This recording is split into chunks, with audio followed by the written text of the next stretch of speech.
اس line کے گندے نظریات کو پڑھتا ہوں تو اپنے خواب کے بارے میں سوچتا ہوں کہ اس بات کی کیا وجہ تھی کہ رسالت امام صلی اللہ علیہ وسلم پیچھے سب کے گھروں میں آتے چلے گئے، سب کے گھروں میں آتے چلے گئے، لیکن جب آگے ایک قادیانیوں کا مکان آیا، اس مکان کے پچھلے مکان کے پاس کھڑے ہو گئے، رسالت امام نے ان مرضیوں کا بائیکاٹ کر دیا۔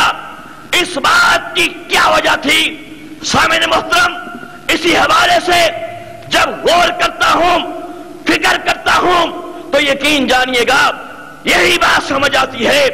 چونکہ قادیانیت ایک ڈر کا نام ہے، قادیانیت بدبو کا نام ہے، قادیانیت حرامزادگی کا نام ہے، قادیانیت کفر کا نام ہے، شیطنت کا نام ہے، زندیقیت کا نام ہے، کائنات کے بدترین خباثت کا نام ہے، اور نبی کبھی بھی گندی جگہوں کے پاس نہیں آیا کرتے۔ اس لیے کریم اکرم صلی اللہ علیہ وسلم آپ نے ان کا بائیکاٹ کر دیا۔ لیکن سامعین محترم، الحمدللہ مجھے اس بائیکاٹ سے یہ اشارہ مل گیا، یہ سوچ مل گئی کہ اگر قادیانیت کے ہاں کچھ ہوتا، ان کے اندر کوئی اسلام کی رمق ہوتی تو کریم آقا آگے بھی آتے۔ لیکن آپ کا بائیکاٹ یہ مجھے بتلا گیا، مجھے سمجھا گیا کہ قادیانیت یہ ٹوٹل فراڈ ہے۔ سامعین محترم، جب میں نے اسلام قبول کیا، الحمدللہ میں نے ایک اور خواب دیکھا کہ مرزا قادیانی کو ایک فرشتہ ہے جو بڑی خوفناک شکل کا ہے، اس کا چہرہ بڑا ڈراؤنا ہے، اس نے اپنے دائیں ہاتھ میں پکڑا ہوتا ہے اور بھاگتا بھاگتا میرے پاس آتا ہے اور میری کلائی پکڑ لیتا ہے، تو وہ فرشتہ مجھے اور مرزا لین کو لے کے اس آگ کی جانب بھاگنا شروع کر دیتا ہے۔ اب جیسے جیسے وہ بھاگتا جاتا ہے، گرمی بڑھتی جاتی ہے کہ ایک لخت وہ میری کلائی چھوڑتا ہے، میں زمین پہ گر جاتا ہوں۔ جب چہرہ اٹھا کے دیکھتا ہوں تو کیا نظر آتا ہے کہ فرشتہ مرزا لین کو اس آگ کے اندر پھینک دیتا ہے اور آگ ایک بھوکے شیر کی طرح اس کے اوپر جھپٹتی ہے، گہرائی میں لے جاتی ہے۔ میں ایک زوردار چیخ مارتا ہوں اور بیدار ہو جاتا ہوں۔ سامعین محترم، میرے قبول اسلام کی خبر مرزیوں میں جنگل میں آگ کی طرح پھیل گئی۔ ان کو میرا قبول اسلام انتہائی گراں گزرا۔ اس مسئلے کے فوری حل کے لیے مرزیوں نے اپنے لاہور کے سب سے بڑے سینٹر گڑی شاہو دار و ذکر کے اندر ایک اجلاس طلب کیا۔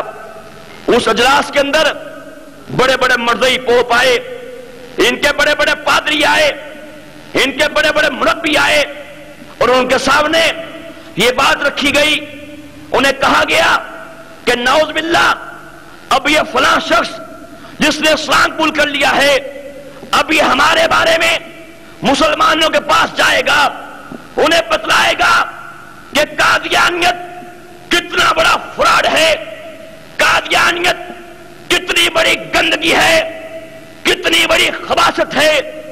اس لیے بھلائی اسی میں ہے کہ تم نعوذ باللہ اس کو دوبارہ ہی قادیانی کر لو۔ اب قادیانیوں نے اپنی خباثتوں کا اظہار کرنا شروع کر دیا۔ سامعین محترم، میرے باپ نے مجھ سے کہا اگر تم نے مرزئی مذہب کو دوبارہ قبول نہ کیا، اس نے مجھے کہا تمہیں جائیداد سے عاق کر دیا جائے گا، تمہارے اوپر تشدد کے پہاڑ توڑے جائیں گے، ہر طرح کے حربے استعمال کیے جائیں گے۔ ہماری شرط ہے کہ مرزا قادیانی کو اللہ کا نبی مان لو، اس کی باتوں کو دوبارہ قرآن مان لو، اس کی باتوں کو دوبارہ احادیث مان لو، اس کے ساتھیوں کو اصحاب رسول مان لو، اس کی بیویوں کو امہات المومنین مان لو۔ لیکن سامعین محترم، میں نے بھی اپنے باپ سے کہہ دیا کہ ایک بات تو بھی کان کھول کے سن لے، الحمدللہ میں نے سچائی کی بنیاد پہ مرزا مردود پہ کروڑ لعنتیں بیچتی ہیں۔ وہ لعین کذاب تھا، مردود تھا، جہنمی تھا، اور ایک بات تو بھی سن لے، اگر تو کمینگی میں، اگر تو بے باکی میں، اگر تو جرت میں اس حد تک پہنچ جائے گا، میرے جسم کے ٹکڑے ٹکڑے کر دے گا، انشاءاللہ ہر ٹکڑے سے آواز ہی آئے گی، تاجدار ختم نبوت زندہ باد۔ الحمدللہ جب میرے باپ نے میرے ٹھوس دادے دیکھے، وہ سائڈ پہ ہو گیا۔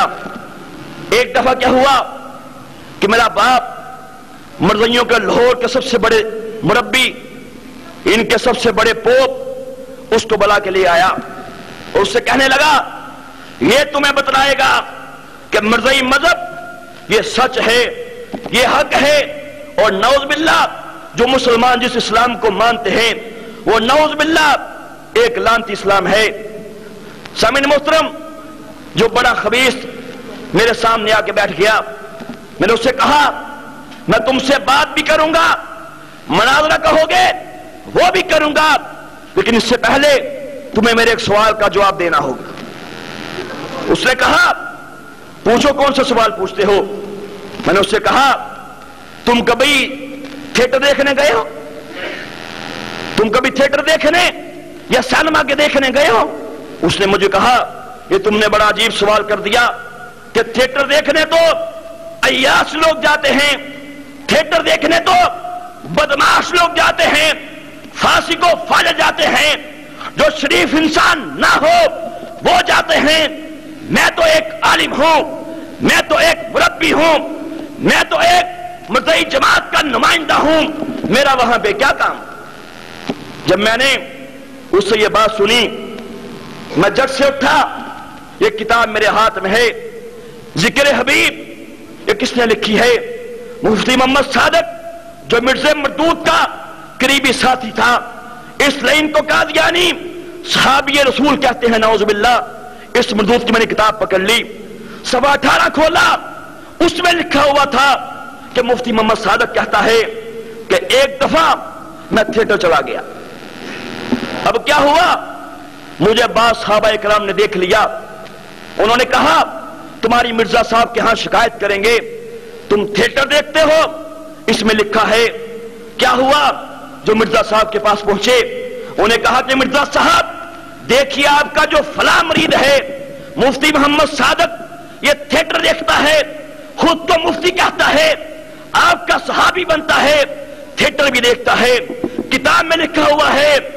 مرزا صاحب آگے جب انہوں نے یہ بات سنی تو آپ مسکرا دیے اور کہنے لگے کہ ہاں ہم بھی ایک دفعہ گئے تھے۔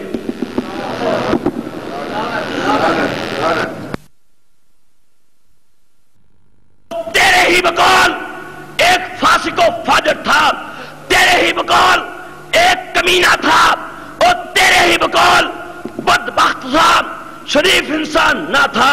تیری کھوپڑی کے اندر دماغ نام کی کوئی چیز نہیں ہے، اس کی میں دعوت دے رہا ہے۔